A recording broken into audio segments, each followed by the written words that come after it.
Muffler को और कस लिया, लेकिन ठंड थी कि सुई की तरह कपड़ों को भेद कर सीधे हड्डियों में चुभ रही थी।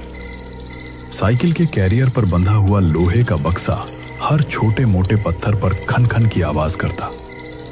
उस घने अंधेरे में ये आवाज मनोहर को किसी संगीत जैसी नहीं, बल्कि खतरे की घंटी जैसी लग रही थी। तभी उसे दूर कहीं सियार के रोने की आवाज सुनाई दी। मनोहर का दिल बैठ गया। उसने हनुमान चालीसा का पाठ मन ही मन शुरू कर दिया। भूत पिशाच निकट नहीं आवे, लेकिन उसके होठों से शब्द नहीं निकल रहे थे। उसके हाथ और पैर सुन्न हो चुके थे। उसे महसूस होने लगा था कि अगर अगले 1 घंटे में उसे आग या कोई आड़ नहीं मिली तो सुबह तक वो बर्फ की मूर्ति बन चुका होगा। वो निराशा में डूब ही रहा था कि तभी उसकी धुंधली होती आंखों ने कुछ देखा। घने कोहरे की दीवार के पीछे एक बहुत ही मध्यम पीली रोशनी टिमटिमा रही थी। रोशनी इस वीरान जंगल में? मनोहर रुका। उसका दिमाग कह रहा था कि यह खतरा हो सकता है, लेकिन उसका जमा हुआ शरीर कह रहा था कि यही जीवन है। शायद कोई वन विभाग की चौकी हो या किसी लकड़हारे की झोपड़ी। उसने खुद को तसल्ली दी और अपनी साइकिल को पूरी ताकत लगाकर उस रोशनी की तरफ मोड़ दिया।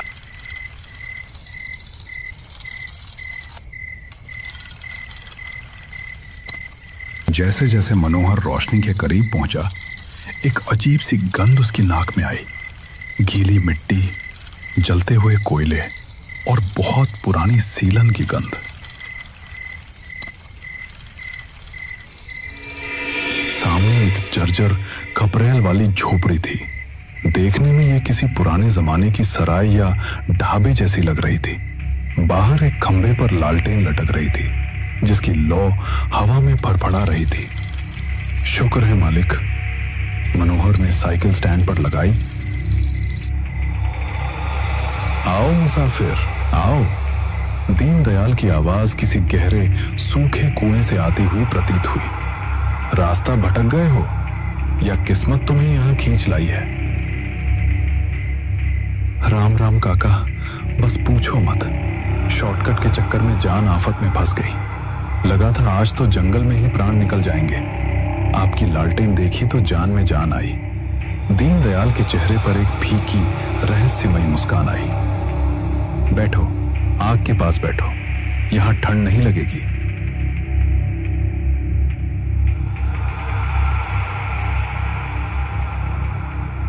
आग की तपिश मिलते ही उसे स्वर्ग जैसा अनुभव हुआ। काका, कुछ खाने को मिलेगा? या कम से कम एक कड़क चाय ही पिला दो। अदरक कूट के डालना, गला बैठा जा रहा है। मनोहर ने अपनी बंजारा शैली में फरमाइश की। चाय? हाँ, चाय मिलेगी।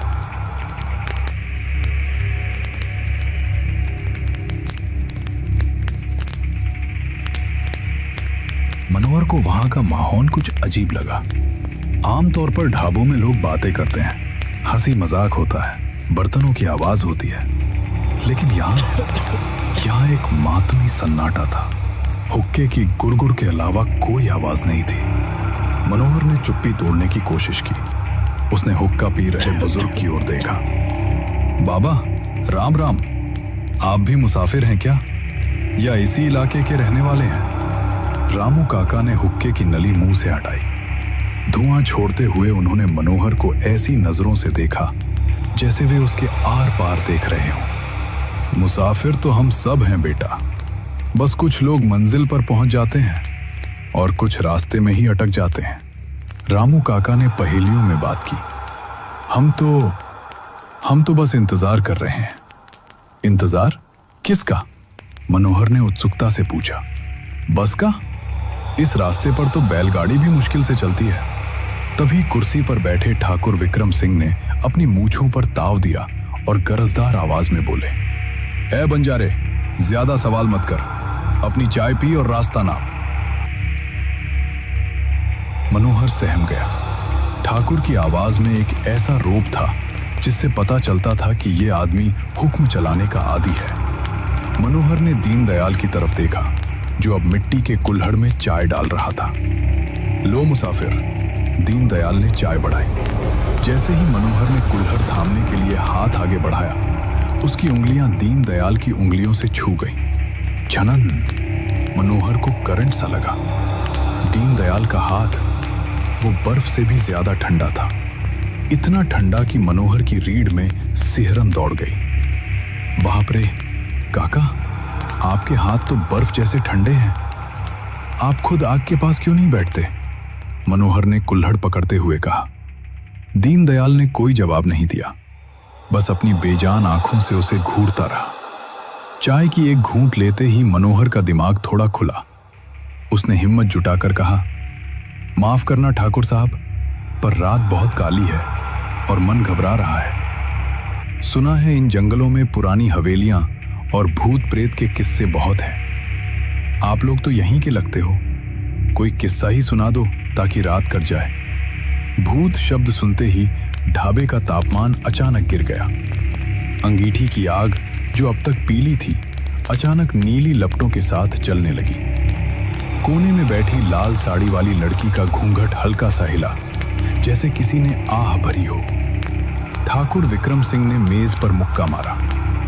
बकवास बंद कर, भूत वूत कुछ नहीं होते, ये सब कमजोर दिल वालों का वहम है। ठाकुर की आवाज ऊंची थी, लेकिन मनोहर ने गौर किया कि ठाकुर की आंखों में डर तैर रहा था। रामू काका ने एक लंबी सांस ली और आगे झुक गए। वहम नहीं है ठाकुर, सच है, और सच को जितनी देर दबाओगे वो उतना ही भयानक होकर बाहर आएगा। रामू काका ने मनोहर की आंखों में देखा। सुनना चाहता है कहानी? तो सुन। ये कहानी किसी किताब की नहीं, इसी जमीन की है, इसी रात की है, 50 साल पहले। रामू काका की आवाज अब बदल चुकी थी। वो एक कथावाचक की तरह बोल रहे थे। ये जगह जिसे आज तुम बीरानपुर के जंगल कहते हो, 50 साल पहले यहाँ सुंदरगढ़ नाम का एक खुशहाल गांव हुआ करता था। खेतों में फसल लहलहाती थी और शाम को चौपाल सजती थी। इसी गांव के मंदिर के पुजारी की एक बेटी थी, लाजो। रामू काका ने कांपती उंगली से कोने में बैठी लड़की की ओर इशारा किया। मनोहर की सांसें अटक गईं। क्या वो लड़की कहानी का हिस्सा है? लाजो, जैसा नाम वैसा रूप, सांवली सलोनी, आंखों में ममता और बोली में मिश्री। गांव का हर इंसान उसे अपनी बेटी मानता था। लाजो का दिल आया गांव के ही एक किसान के बेटे किशन पर। किशन नेक दिल और मेहनती लड़का था। दोनों की जोड़ी ऐसी थी जैसे राम और सीता। पुजारी जी राजी हो गए और शादी की तारीख पक्की हो गई। मनोहर मंत्रमुग्ध होकर सुन रहा था। फिर क्या हुआ काका? सब ठीक तो था? रामू काका ने ठाकुर की ओर देखा, जो अब पसीना पोंछ रहा था।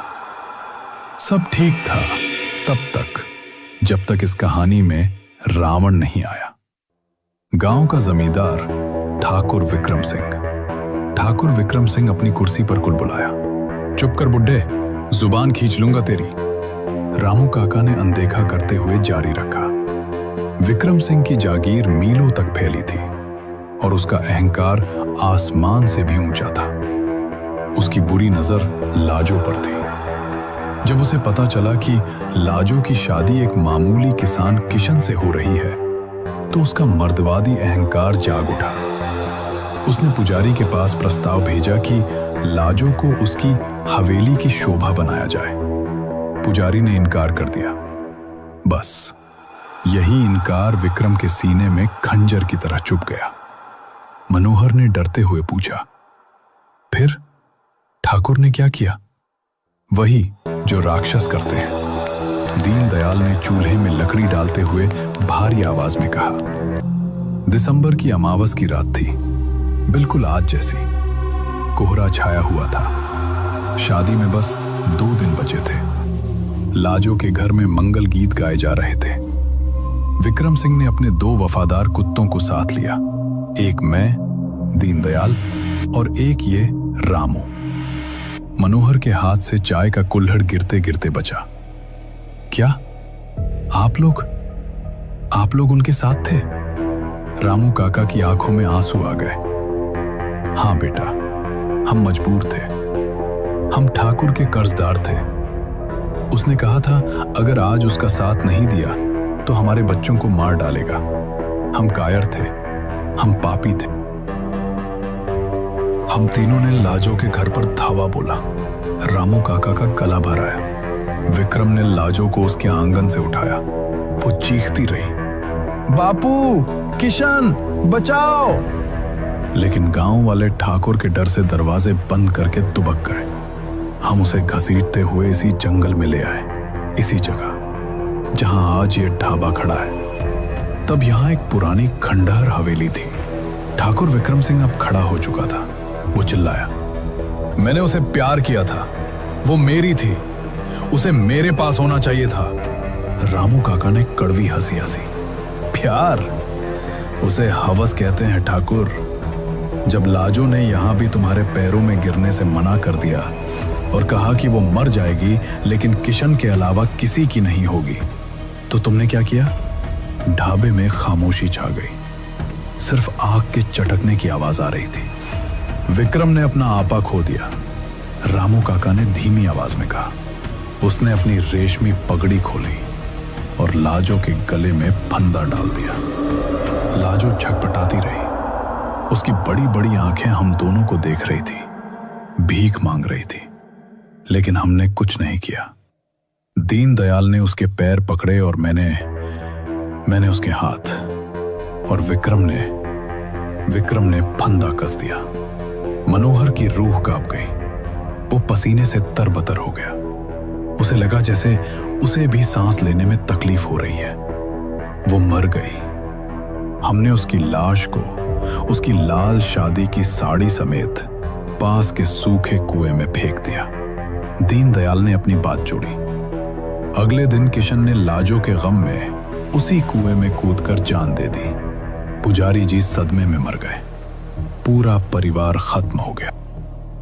मनोहर ने डरते हुए पूछा, तो पुलिस? किसी ने कुछ नहीं किया? ठाकुर विक्रम सिंह हंसा, एक खोखली हंसी। पुलिस? कानून मेरी जेब में था। गवाह खरीदे गए, रिपोर्ट लिखी गई कि जंगली जानवर ने हमला किया था। मैं बरी हो गया, मैं जीत गया था।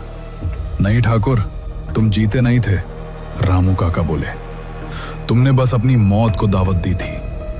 ठीक 1 साल बाद फिर से वही दिसंबर की अमावस आई। हम तीनों शिकार खेलने जंगल आए थे। मौसम अचानक बिगड़ा, बिल्कुल आज की तरह। हम रास्ता भटक कर इसी जगह आ गए।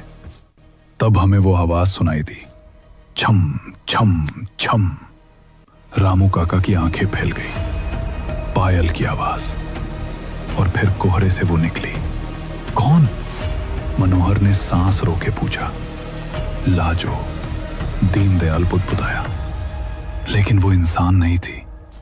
उसका शरीर नीला पड़ चुका था, उसकी गर्दन टेढ़ी थी और उसकी आंखें, हे भगवान, उसकी आंखें अंगारों की तरह जल रही थी। उसने कुछ नहीं कहा, उसने बस हमें देखा। रामू काका अपनी छाती पकड़ने लगे, जैसे उन्हें वो दर्द फिर महसूस हो रहा हो। उसकी नजरों ने ही मेरा दिल रोक दिया। मुझे उसी वक्त दिल का दौरा पड़ा। मैं तड़प तड़प कर यहीं मरा। मैं भागने की कोशिश कर रहा था। दीनदयाल ने अपनी गर्दन पर हाथ फेरा, लेकिन एक अदृश्य ताकत ने मुझे धक्का दिया। मैं अंगीठी के ऊपर गिरा। मेरा चेहरा जल गया और गर्दन टूट गई। देखो, दीनदयाल ने अपना चेहरा रोशनी में किया। मनोहर की चीख निकल गई। उसका आधा चेहरा जला हुआ था और मांस लटक रहा था। और मैं?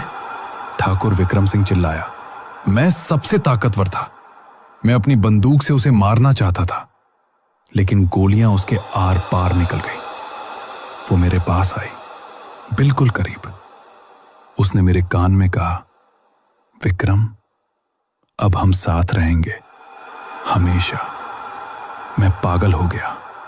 मैंने अपनी ही बंदूक अपनी कनपटी पर रखी और घोड़ा दबा दिया। ढाबे में अब तीनों अपनी असली शक्ल में आ रहे थे। ठाकुर के सिर का आधा हिस्सा गायब था जहां गोली लगी थी। रामू काका का शरीर नीला पड़ चुका था।